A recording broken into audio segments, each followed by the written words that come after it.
Hi, I'm Joe. I compose music sometimes. Today, I'm sharing with you my first fugue. But before we begin, let's provide some context. It all started with me, in my kitchen. I was cooking some food when— Side note, I should explain why I was cooking food. I don't cook because I enjoy it, or because it's healthier for you and cheaper than processed food. I cook food because it is the one activity that separates humans from other animals, thus confirming my humanity. Hold it. Does this mean you view people who can't cook as less than human? Yes, I do. Fortunately for you, I am an animal rights supporter. Anyway, that doesn't really matter. I wrote a fugue, but first, what is a fugue? Those crazy complicated pieces Bach and Scarlatti did?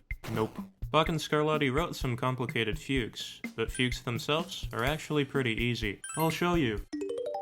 A fugue is a piece with voices and jobs. Here is a voice. A voice is a sound which can play one note at a time, and only one note. This first voice appears on its own and plays a melodic line. This job is the subject. Once the subject is complete, another voice comes in with the subject in a different key.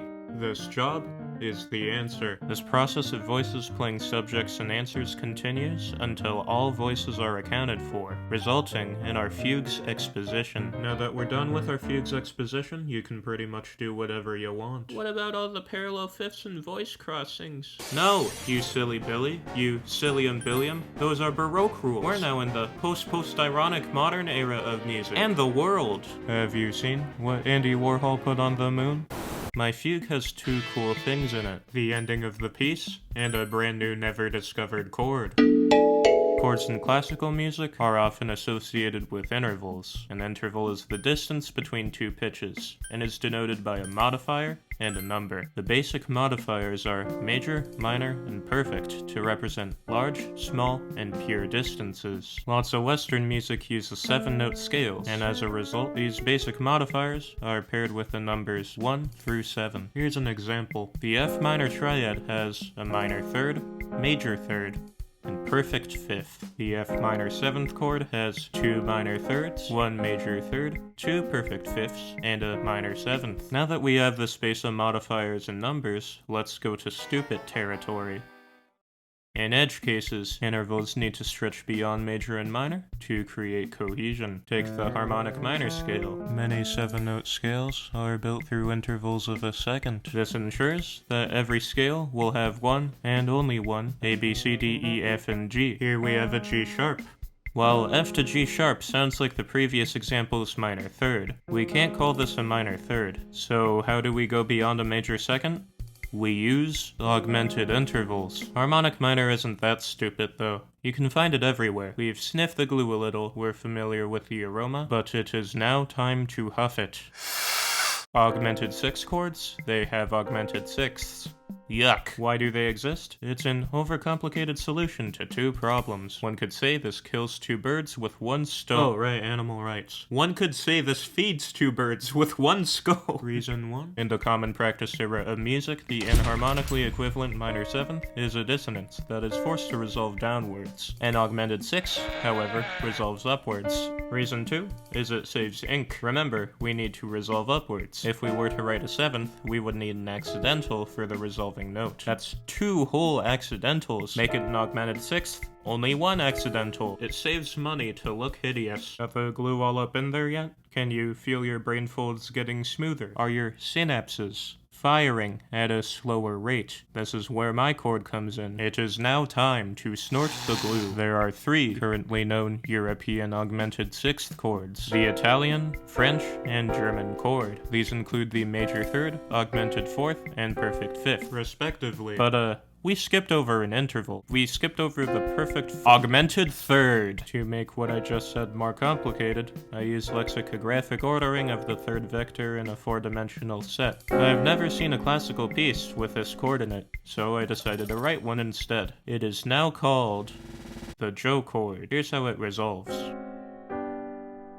Now that we aren't in the classical period anymore, is there any reason for this chord to exist? Not really. If this chord were to appear, it would be a 7th chord.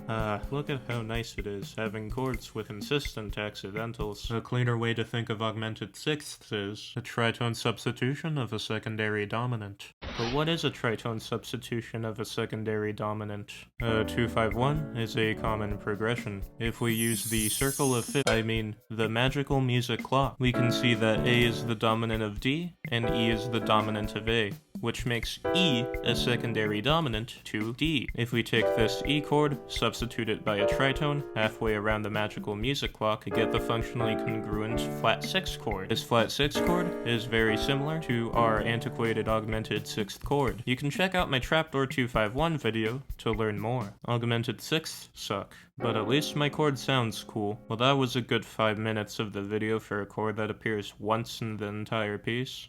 Alright, the ending. I reverse the exposition, and the voices drop out one by one after playing the subject. I hope you enjoy.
Thank you for watching this video, and always remember, stay safe and stay hydrated.